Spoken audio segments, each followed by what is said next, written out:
Skadoosh. I'm Joey Moss with Bad Boy Gaming, and it has happened.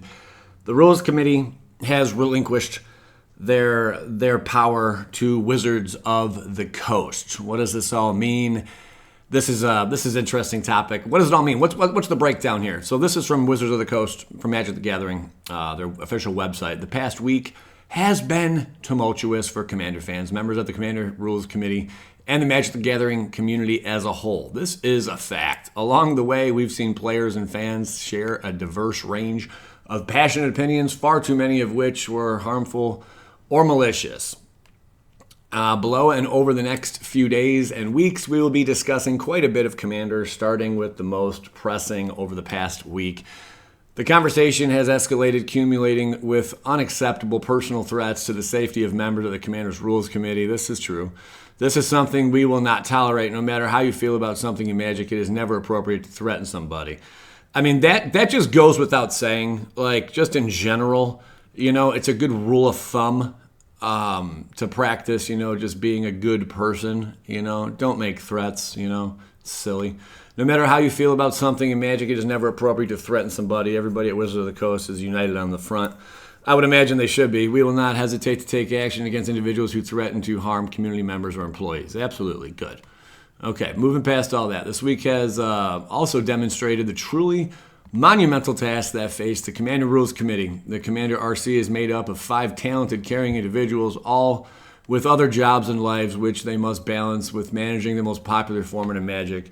It results in incredible amounts of work, time spent deliberating, and exposure to the public. I believe it. Nobody reserves to feel unsafe for supporting the game they love. Unfortunately, the task of managing Commander has far outgrown the scope and safety of being attached to any 5 people. Yeah. With Wizards, okay. This should have happened a while ago. I mean, and hey, much praise and respect to the Rules Committee, for taking on such a monumentous task of delegating the rules, of what cards are okay or healthy for the game and what cards to ban, especially when there's big money pieces involved, like we've already seen, the Jeweled Lotus, the Dockside Extortionist and all that. But something tells me that they're in cahoots. They were in cahoots with each other to an extent. There cannot be conversations among the two without hey buddy, hint, this is what's going to happen down the road, or something like that. It just can't go that route. You can't have, or maybe the Rules Committee was just like, they didn't care about the money pieces at all, and they were just like, this is going too far. We need to put a stop to it. And then when that happened, maybe they were like the fall guy, kind of thing. Maybe they were oblivious. That is a possibility. And then once Wizards realized, whoa, they just banned a bunch of cards that are worth a lot of money that we're putting in boxes. This was a mistake. This is a hypothetical. This is going to cause a lot of outrage. A lot of people are going to lose a lot of money. This is not a good look for our game whatsoever. We just printed a bunch of these cards, reprinted a bunch of them. They're all high-dollar cards, and now they're going to get banned. Whoa. Pump the brakes. What's going on here? You guys are out. That is another possibility. Maybe. Or, like I said already, they were in cahoots the whole time. What do you guys think on that? I mean, it goes both ways. So today, in partnership with members of the existing Rules Committee, we are announcing that the Rules Committee is giving management of the Commander format to the game design team of Wizards of the Coast, which I think is where the power should have been all along, because they're making the game. I mean, they're able to. They have the power. They have the power to print the cards, right? They should also have the power to say, hey, this card is not working, or this card's too busted, leave it on them. Because these other individuals who have regular lives, man, yeah, they're going to take a lot of heat. Leave it as a company as a whole. Now it's on the design team, but still under the umbrella of Wizards of the Coast. Leave it on them to take the fall. I think that makes a lot more sense as a whole for the game. if they're just going to print cards and these cards turn into big money cards and then end up banning them down the road. This does put a lot of pressure on the design member teams, but then people can just step down, walk away. It's like, no sweat off their back, whatever. It is what it is. Working with the community to craft this format is critical to all of us. We have opened a new Discord. Okay, so they're going to talk about it in a little bit more further, October 1st at 10 a.m., which I'm sure they have. So what's next? While this is still very, very clear, very early, we do want to share one of the things we've just started working on with Rules Committee, a more objective approach to deck power level, and additional guidance and shared language for players to find games that match the type of game they're trying to play. Okay, good. So they're going to separate what CEDH and regular Commander. I thought that was already a thing. Like if you play for fun, you're playing for fun. If you're playing competitive, you're playing competitive. And if you're playing for fun, then none of these cards being banned, it doesn't even matter. It only matters on the competitive scene, right? So I thought like that just kind of goes without saying. Am I oblivious to something here? I don't know. So here we go. So here's the idea. There are 4 power brackets, and every commander deck can be placed in one of those brackets by examining the cards and combinations in your deck and comparing them to lists we'll need community help to create. You can imagine bracket 1 is the baseline of an average pre-constructed deck. Okay. Or below bracket 4 is high power. For the lower tiers, we may lean on a mixture of cards and a description of how the deck functions, and the higher tiers are likely defined by more explicit lists of cards. I hope this doesn't just cause a lot of confusion and all that. For example, you could imagine bracket 1 has cards that easily can go in any deck, like Swords to Plowshares, Grave Titan, Cultivate, whereas bracket 4 would have cards like Vampiric Tutor, Armageddon, Grim Monolith, cards that make games too much more consistent, lopsided, or fast than the average can engage with. Okay.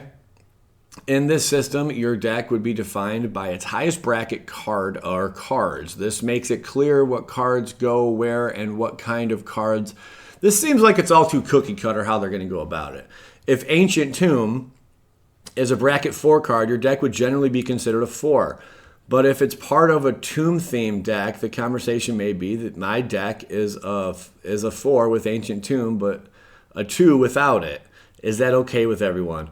Wow, this is getting almost kind of silly at this point. I think someone just needs to take, someone needs to, how do I say this? Hold the torch and run with the torch and say, look, I'm taking all responsibility for the actions that are going to be had. All this tier system is just kind of nonsense to me. I do understand it, I get it, but like at the same time, just no one wants accountability anymore. Everyone just deflects it somewhere else, So I don't know. I think Wizard of the Coast should just take full accountability, and if they ban a card, they ban a card, and all this tier stuff. Like so now they're trying to almost ease in back, like, oh, Jeweled Lotus is okay if it's a tier 2 deck that you're running. Like, what are you saying here? Like that's basically what they're saying. In other words, so we will also be evaluating the current banned card list alongside both the Commander Rules Committee and the community. We will not ban additional cards as part of the evaluation. While discussion of the ban list started this, immediate changes to the list. I did say that this is reversible. It looks like it is something's going to be reversed. Maybe. So everyone who just bought in, we're going to take a look at the card prices. Anyone who bought in at a lower price when the price tanked, 50% and hopped on that, I bet there's a slight uptick now after all this news has been dropped because people are hoping that they get unbanned. And if they get unbanned, price jumps back up, For now, the safety and well-being of the Rules Committee is the priority. Okay, good. Well, I mean, they already took the steps by axing them out of the picture. Please stay tuned for more information. Let's take a look at the card prices we're at right now. Oh, yeah. So here's Jeweled Lotus. I mean, you can see a slight uptick right here at the bottom there. Am I in the way of that? No, I'm not. Okay. Right here, I mean, this is when it was not banned. Sweet. 110. Dipped all the way. This is the extended version. 93 it dipped to? Can't really get in there and view it. But 94, and now it's up a little bit. Okay. Another example. This is a prime example. Commander Masters. Huge dip. And then once that announcement was made, around the time the announcement was made, people I think got an idea that hey, they're going to unban it. But man, what if they are in cahoots? You know, like not in cahoots anymore, but what if this was all planned out and they're just going to use them as a fall guy? All these people started picking them up. Look at all these items. Look at this. Sold, sold, sold. Look at the flux, man. Look at the jump. Look at the increase. 41 items sold, 27 items sold, 127 items sold when it like bottomed. That's a conspiracy in itself. 127 items. Wow. Okay, something to think about, man. Here's the foil version. Again, barely not a lot of items sold. There was 10 right here sold. 0, 0, 21, huge dip, 0 items sold. And there's 17, 9. So like a little bit of an uptick. Here's the regular Commander version, the OG one, about $90. And then the huge fall off. You see a decent amount of items sold. Holy crap. When it hit $45, 256 items sold. Wow. Who's buying all those? I know a lot of people waited for the dip. A lot of people said they're going to wait for the dip. That's madness, man. 250. Wow. Either a lot of people are smart and they were putting their eggs in one basket saying, hey, they're going to bring back Jeweled Lotus, you know, and which is highly likely. Look at that. That is craziness to think about. And, yeah, good on them if they're going to make some money. But who is buying all these? I'd love to know that. Who is buying all these is the big question. Now we move on to Mana Crypt over here. From Double Masters 2 over here. 2XM, we should call it. So, yeah, we're sitting around $214, $211 for a while. 0 items sold. Like, no one really buying any. Kind of odd to see that. But then again, TCG Market Player, or TCG was taken over by eBay in the last year and a half, and things have been changing a lot on the website where TCG Player, you could buy direct from their warehouse, you know, like they were actually a company, you know, and they were selling cards on their own website. Now that's not a thing, you know, so wow, that's weird that we barely see any items sold, no interaction really on that Mana Crypt. Okay. And then again, barely any items sold. There's a 51 sold. That was during the panic, I want to say. 51 items sold. Wow. And it dipped more. 11 items, 15. This one's interesting to see. Okay. And then here is the borderless version, which was around 215, hyped at around 219, 218. Big dip. No one's buying right now. Well, right now, everyone's a little like on the fence about what to do with this. So interesting to see what's going on with Mana Crypt. Let's take a look at Dockside. All right, with Dockside, looking similar to Jeweled Lotus over here. So you got, you know, just an average amount of sales over the past 3 months, and then here comes the big fall. 268 items sold at the bottom. People really bought in at that price, a lot, like in masses, in droves. But if it's going to be a card that's going to be banned and therefore saying it's going to stay banned, then why the heck would so many people jump on? It's almost like somebody knew something, you know, like that's going to get unbanned. I don't know that Dockside will get unbanned. Maybe it will. I do not know. But right now, I mean, it's looking like this is looking identical to Jeweled Lotus. Mana Crypt, not so much. But Jeweled Lotus and Dockside have a lot of similarities here. 84 items sold at its bottom at 32. And then, of course, you know, steady little like sales here and there. But then again, when a card dips, oh my gosh, how much is that? 130%, I don't even know. 200%. A 200% drop. How does that work out? I mean, you can't go beyond that. It dips 70%, 60%, whatever. And then everyone swoops in. Wow. And then this is looking very similar to Jeweled Lotus, man. Very interesting. What are you guys' thoughts on this? Was this all premeditated? Is it a crazy conspiracy? Was this planned all along? You know? Is it just people of the community that saw an opportunity and were like, I'm going to jump in on this and hope it gets unbanned? Or, you know what, the price is so cheap, how can I say no to that kind of thing? You know, what are your guys' takes on this? I shared my views and opinions on it. I'm on the fence about everything. I don't know I'm not sticking to any one prediction, you know, because I can't put all my eggs in one basket. It's Magic the Gathering, and from my understanding of being in this beloved game for over 25 years, anything is possible. Anything could happen. It's kind of weird because I'm only 21 years old. But yeah, anything's likely to happen in Magic. So for me to,